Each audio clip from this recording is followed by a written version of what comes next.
আমি এখানে fridge pans অপশনটা নিয়ে আলোচনা করব। প্যান বলতে এখানে কোনো কলাম অথবা রোকেই সাধারণত বোঝানো হয়েছে। ফ্রিজ হচ্ছে কোনো অংশকে স্থির করে রাখা। ফ্রিজ শব্দের অর্থই হচ্ছে স্থির, এবং প্যান বলতে একটা অংশ, সেটা কোনো রো, কলাম বা কয়েকটা রো কয়েকটা কলাম এরকম বোঝানো হয়েছে। এখানে দেখতে পাচ্ছি একটা শীট রয়েছে এবং অনেকগুলো লেখা রয়েছে। এখানে যখন আমি লিখতে লিখতে নিচের দিকে যাব, তখন দেখা যাচ্ছে হেডিংটা আমি হারিয়ে ফেলেছি।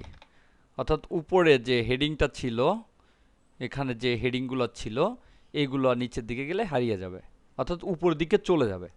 সেক্ষেত্রে কোন সেলে আমি কি লিখব সেটা লিখতে অসুবিধা হবে, কারণ এখানে আমি বুঝতে পারছি না কোন সেলে কি লিখতে হবে।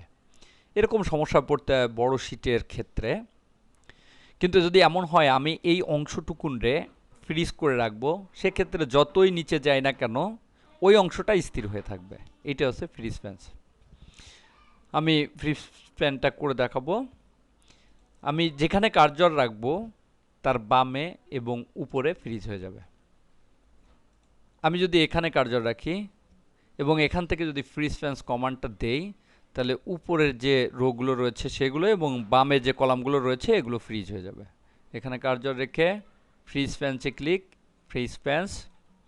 তাহলে এবার যদি নিচের দিকে যাই তাহলে দেখা যাবে যতই নিচে যাই না কেন হেডিংটা স্থির অবস্থায় রয়ে গেছে, হেডিংটা উপর দিকে উঠছে না।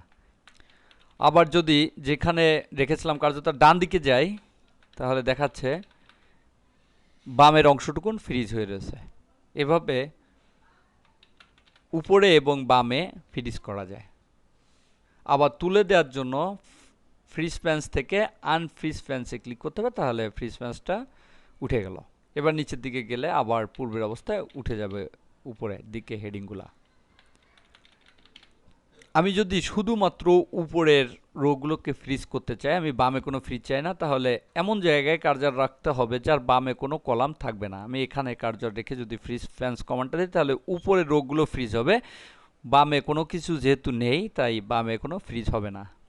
আমি এখানে কার্সর রেখে ফ্রিজ প্যান্সে ক্লিক করি, ফ্রিজ প্যান্স, তাহলে দেখা যাবে আমি ডানে গেলে বামে কোনো অংশ ফ্রিজ হয়নি।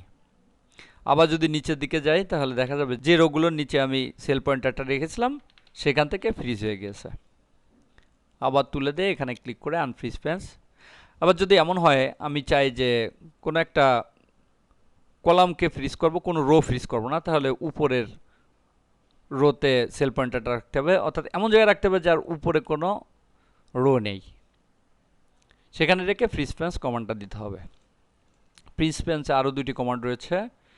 ফ্রিজ টপ রো, অর্থাৎ উপরে যে রোটা থাকবে, অর্থাৎ 1 নাম্বার রোটাকে ফ্রিজ করবে।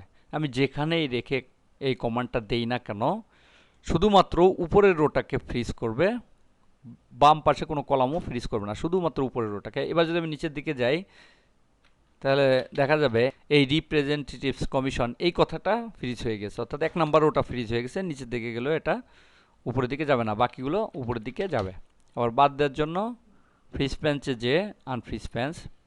অনুরূপ যদি ফার্স্ট কলামটাকে আমি ফ্রিজ করতে চাই, অর্থাৎ এই কলামটাকে ফ্রিজ করতে চাই, তাহলে ফ্রিজ প্যান্সে ক্লিক করে ফ্রিজ ফার্স্ট কলামে ক্লিক করতে হবে, তাহলে ডান দিকে গেলে দেখা যাবে ওই কলামটা ফ্রিজ হয়ে রয়েছে এবং উপরে কোনো রো ফ্রিজ হয়নি।